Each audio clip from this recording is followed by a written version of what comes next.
Talk about the end of regulation, had a 3-point lead and left Meeks open.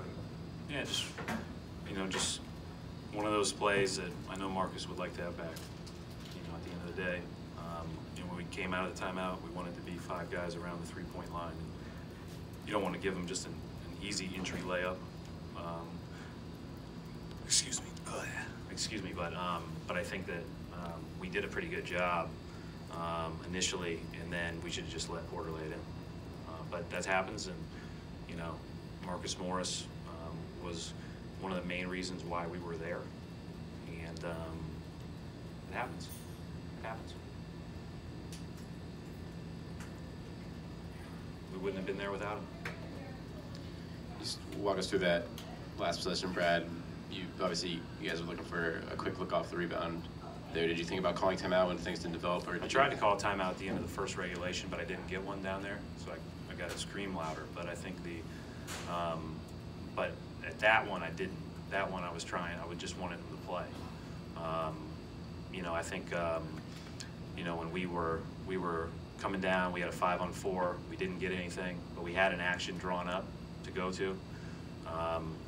We didn't run it to a T, and maybe we could have gotten a better look. But I think you give guys an opportunity to make a play to win the game.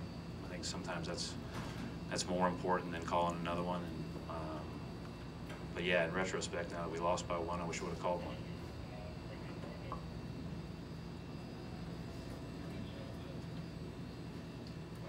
Brad, Marcus Morris was saying the other day how he wanted to be more of a leader and have more of a voice, especially with all the younger guys playing more minutes. Just in what ways did he display that tonight? Yeah, like I said, we wouldn't have been there without Marcus.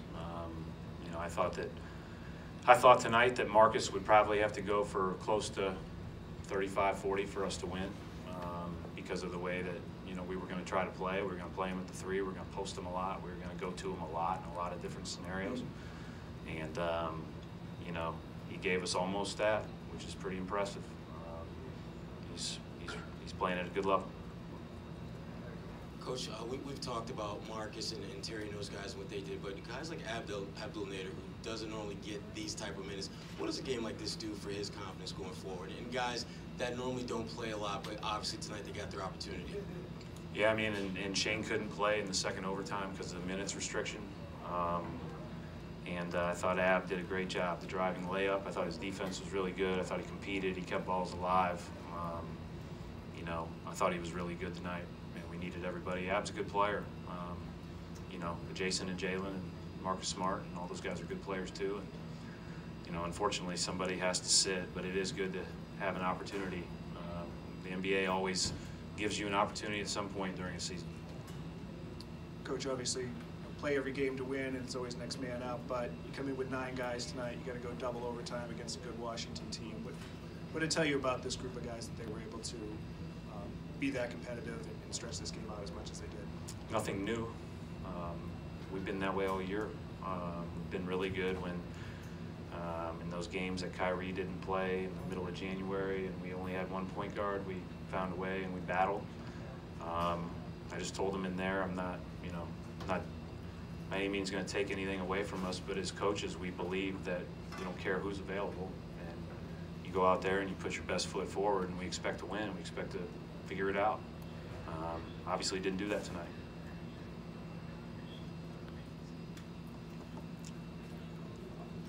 I think you had a foul to give at the end of regulation. What went into the decision not to use that in the final 5 seconds? Well, in the final 5 seconds, if he lays it up, we're good. They don't have a timeout left, and at the end of the day, we're sitting pretty. The thing about giving a foul is if you give a foul when they're shooting a 3, you're cooked. And so it's easier said than done to wrap them up. A lot of the guys that were in the game aren't necessarily always in the game for us at that time. So the idea was that we wanted to try to force it to, and again, it happens. I'm sure.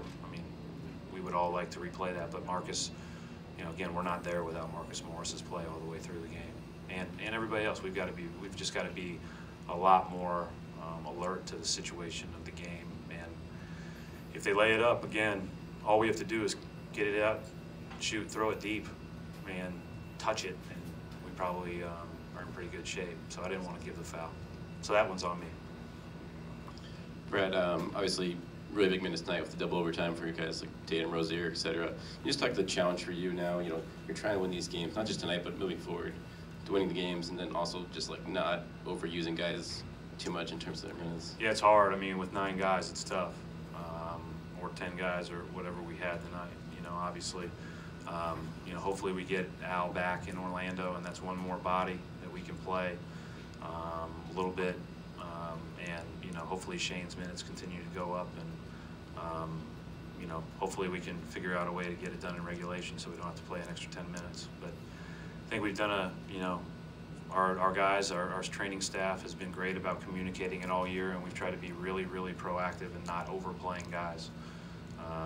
And I think if you look at especially Al and Kyrie's minute totals versus the other all-stars and people like that in the league, I think we've tried our best to do that. And tonight was one of those exceptions because, you know, obviously when double overtime, we didn't have a ton of bodies. Final 2 questions, Gary. Brad, with Jason, is this one of those times you just maybe put your arm around him, the missed free throw, the missed three-pointer, just? The missed shots don't bother me at all. Like, that's just part of the game. You know, at the end of the day, you control what you can control. He made a great play taking it to the basket. You know, I thought he did a lot of good things tonight. So, you know, there's no question Jason Tatum at the free throw line is something that we all want.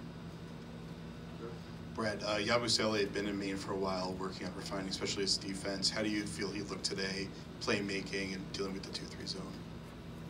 No, he was good. Thought he was solid, and you know, didn't try to do too much, and was pretty active, moved the ball around nice, which is what his strength is, I think. Did a pretty good job guarding Markieff when he was matched up with him, which is a hard matchup. And yeah, I thought he was good tonight. Thanks. Thanks.